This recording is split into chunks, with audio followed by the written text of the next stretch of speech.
नीतीश कुमार जी लगातार हुंकार भर रहे हैं और कह रहे हैं इस बार हमारी सरकार।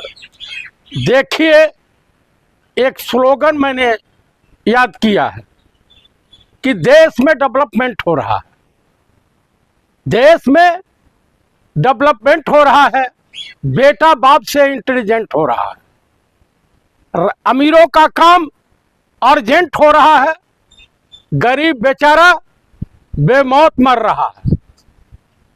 हाँ, उसके बाद जो है रिश्वत से काम हाथों हाथ हो रहा है और ईमानदार बेचारा सस्पेंड हो रहा है। कहना क्या चाह रहे हैं? बिहार में आप सुनते जाइए।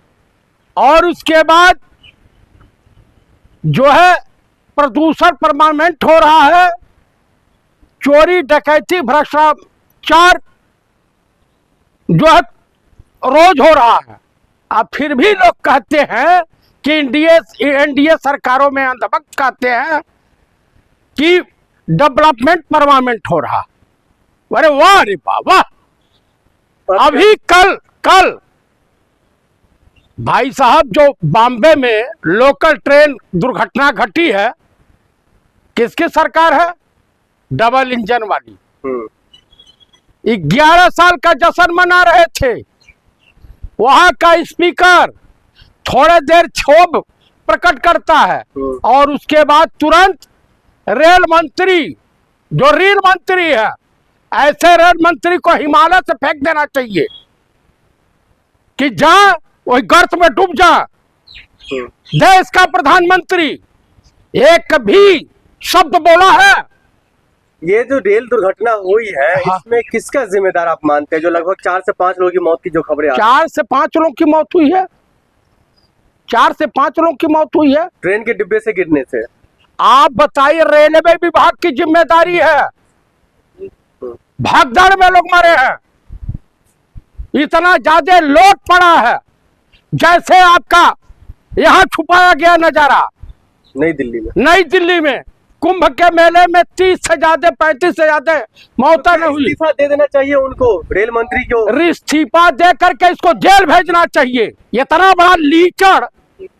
वो तो कह रहे जब से मैं रेल मंत्री बना हूं तब से रेल एकदम मतलब बिल्कुल विकसित की ओर बढ़ा, आज मतलब अत्याधुनिक आगे बढ़ रहा है।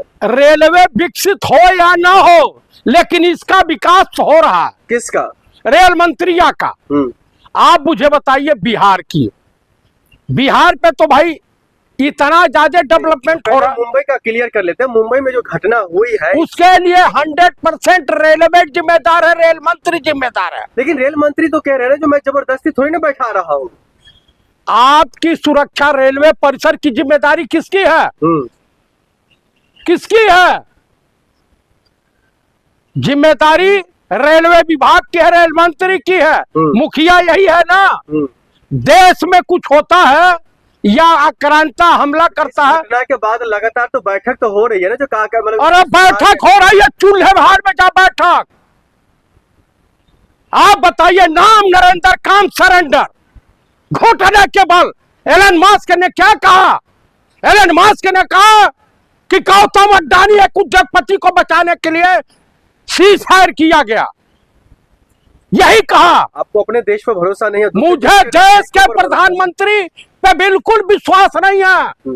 ये आदमी गोधरा का हत्यारा है। 140 करोड़ देशवासियों का सबसे एकदम बेहतरीन पीएम ये है और आपको भरोसा नहीं है? मैं बता रहा हूँ, ये गोधरा का हत्यारा है, हारेन पंड्या का हत्यारा। बिहार जाते तो आप लोग कहते बिहार में। अरे बिहार को ये निगल जाएगा। कौन? यही बिहार का विकास गुजरात जा रहा है। क्या एनडीए में बिहार विकास नहीं कर रहा है? बिल्कुल नहीं कर रहा। नहीं कर रहा विकास। महिलाएं सुरक्षित है नीतीश कुमार के राज्य में? इस पे कर रहा, समझ गए? लड़कियों के साथ बलात्कार हो रहा है, तो सजा भी तो मिल रही है ना उसी बिहार में। कौन सी सजा मिली? नीतीश कुमार के। और उसके स्वास्थ्य मंत्री और नीतीश कुमार को ऐसा निकाला है, इतना था। अरे बिहार के मंत्रियों, अधिकारियों, तुम्हारे बेटियों के साथ अगर इस तरह से बलात्कार हो, तुम्हें कैसा लगेगा?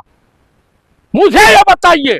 तो बिहार में जो मुख्यमंत्री, आप बताइए, हॉस्पिटल की सुविधा जो है कि एक बेटी को नहीं बचाया जा सका, दलित बच्ची को नहीं बचाया जा सका, विकास हो रहा। यही एक दिल्ली में कांड हुआ था, यूपीए सरकार सिंगापुरी राज के लिए ले जाया गया था, और यही आरएसएस वाले जितने भाड़ हैं ये विधवा लाभ कर रहे थे। कहा मर गया जो आया था अन्ना, मर गया। ये तमाम मुद्दा आप लोगों को चुनाव के वक्त ही क्यों दिखाई दे? क्यों परमानेंट नहीं उठ रहा है? 11 साल बेमिसाल तब तक की सलामी बॉम्बे ने दे दिया। 11 साल, अरे नाच पीटा, ये पनौती है सब। जहाँ जाते वहाँ चुनाव जीत लेते हैं। इस बार बिहार जा रहे हैं मोदी। बिहार में तो बिहार की जनता है वो काटेगी। हाई जो बिहारी उजाड़े जा रहे हैं, बिहार वालों को शर्म नहीं लगती कि दिल्ली से लात मार के भगाए जा रहे हैं। कल अमेरिका में देखा एक छात्र को पटाख करके जमीन पर घुटने एकदम लेटा करके हथकड़ी बना के भेज दिया। तुम्हारी ये औकात है देश के प्रधानमंत्री? तुमने भारत की अस्मिता को बेच खाया है। तो बिहार चुनाव नजदीक है, इसको लेकर तेजस्वी यादव हो या फिर आपका इंडिया अलायंस क्या कर रहा है? हमारा इंडिया अलायंस सरकार में है, हम तो विपक्ष के नाते आवाज उठा सकते हैं। क्या आवाज क्या उठा रहे? क्यों नहीं उठा रहा? तमाम बिहार के विकास, पलायन रोको, रोजगार, नौकरी। अरे सब पर भारी पड़ रहा आपका सम्राट चौधरी, चिराग पासवान। इन भड़ुओं को नाम मत लीजिए, चिराग पासवान और इन सबों का नाम चिराग पांडे बोलिए। पद पर बैठे हुए ये लोग। अरे वो कहा ड्रामा कर रहा कि हम 243 पर इस्तीफा देना सरकार के मंत्री पद से। आ मैदान में चिराग पासवान इस्तीफा देते? हाँ, इस्तीफा दे के मैदान में अकेला लड़ना, हाँ। बुखार उतर जाएगा। तो क्या चिराग पासवान जो है एनडीए अलायंस में मतलब वो सही नहीं है? बगावत कर गया है, 243 पर तैयारी कर रहा लड़ने के लिए। इससे नुकसान किसको होगा? नीतीश को? नीतीश को होगा, बीजेपी को होगा। तो क्या लग रहा है फिर नीतीश या बीजेपी सरकार में नहीं आ पाएगी? नहीं आ पाएगी। बगावत तो जीतन राम मांझी भी कम से कम 150 सीटों पर लड़ा रहे हैं। चिराग पासवान देख रहे हो हनुमान है मोदी जी के। वो तो हनुमान है कि जो है बंदरिया है, वो तो ईश्वर बताएगा। हाँ, तो आपको भरोसा क्यों नहीं है चिराग पासवान? वो तो कह रहे मुख्यमंत्री पद खाली नहीं है। मैं चिराग पासवान को का उनके बाप ने उनके नाम से रजिस्ट्री लिख के गए थे, रामविलास पासवान रजिस्ट्री लिख दिए थे। वो तो हर जगह उनके समर्थक तो पोस्टर लगा रहे ना, जो किसने? खाली नहीं है बिहार में। बिहार में रजिस्ट्री हुई है, कितने % पासवान है आप बताइए? इसका मतलब आप जनता को अपमान करेंगे, बिहार की जनता का? बिहार की जनता चिल्ला चिल्ला के कह रही है, वहां की रैली, वहां की जनता भीड़ बता दे रही है कि नाव कागज का गहरा है पानी, फिर भी हर हाल में मुस्कुरा के हटक का नाव चलानी पड़ेगी। हाँ, तो क्या लग रहा है बिहार में जो इन तमाम मुद्दों को जो आप उठा रहे हैं ना, नीतीश कुमार इसका मतलब संभाल नहीं पा रहे बिहार को? बिहार वो तो असल बात है, पगला गए, मानसिक रूप से दिवाली हो गए। मंत्री पद पर बैठे हुए व्यक्ति के लिए अरे मैं नहीं कह रहा हूँ, जीतन राम मांझी का चल रहा, ये काबल सम्राट चौधरीया का चल रहा, चिराग पासवान का, इन लोगों ने आवाज उठाई है। मैं आपको वीडियो क्लिप भेज देता हूँ, देख लीजिए इन लोगों का, किन लोगों ने कहा कि मानसिक संतुलन खो बैठे। ये बताइए क्या होगा बिहार बाकी में? बिहार में इंडिया गठबंधन की सरकार बनेगी।